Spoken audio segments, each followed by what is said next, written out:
Professionalism, from where I see it, like most of the things that we talk is extremely relative.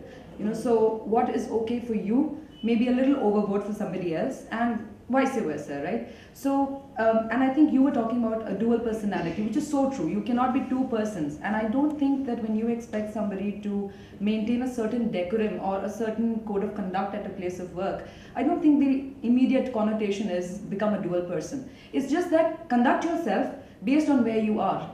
That's just about the idea.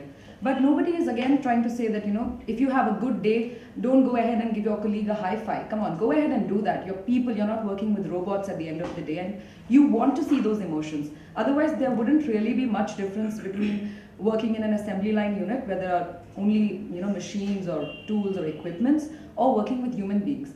So, but I think also there are other dimensions to workplace emotions than just maybe a good day or a bad day.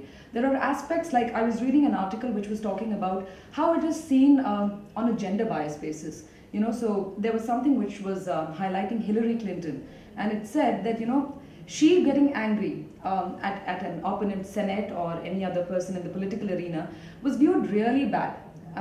And she holds a good position in the political arena in the US, and we all know that. Now that triggered a simple debate that is it okay if a lady is it really acceptable if a lady goes ahead and raises her temper to get things done? Vis-a-vis, when you see a man doing it, you say, now that is acceptable. When a lady does it, now that's simple emotion at workplace. That is her work arena. She emoted. And now that was taken as she not being lady enough.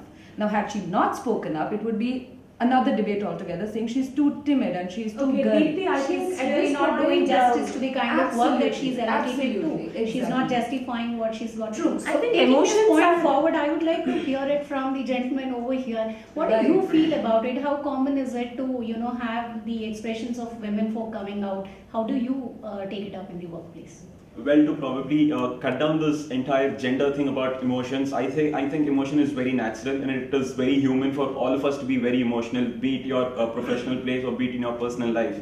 At the end, as one of my colleagues said, that we all working professionals, we don't work with machines. There's hardly any difference between the comp that you work with or the human beings that you are. You definitely have to emote at one point or another. For instance, if I am a joyous person, if I'm a cheerful person at home, I cannot withdraw into a shell when I come to my workplace saying that, okay, I'm not probably supposed to give a high five here, or I'm not probably supposed to, say that why don't we walk out for a coffee because I'm too down with work, or probably I've had too much of load for today. So it's quite okay for us to have this balanced emotion at a workplace, as long as it is not, overboard aggression or your controlled, joyful happiness moods around. Yeah, We all, as a professionals, as one of us said, let's draw a thin line between, making it too uncontrolled and, making it as a loved sense of emotions in our workplace. Vishwanathan was saying, we should have a cutoff or a thin line drawn, where we can say that this is right and that's right, or this is wrong and we shouldn't do it.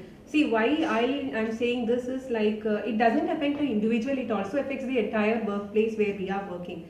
Maybe a subordinate or a superior person, the entire feeling that what we express also goes into those people, and the work style of those people also get affected due to this. In fact, I would really agree with you, because when we have negative emotions, it is really counterproductive to whatever we do. And at the end of the day, we are all into work, and we are looking at results or the business, and if that gets affected because of the simple emotion of one person, and you may correct me if I'm wrong, because some of the experts talk about displacement. See, if I have taken somebody's anger, I tend to take it further, and it just so happens, and then if it's worst, the worst place is the workplace.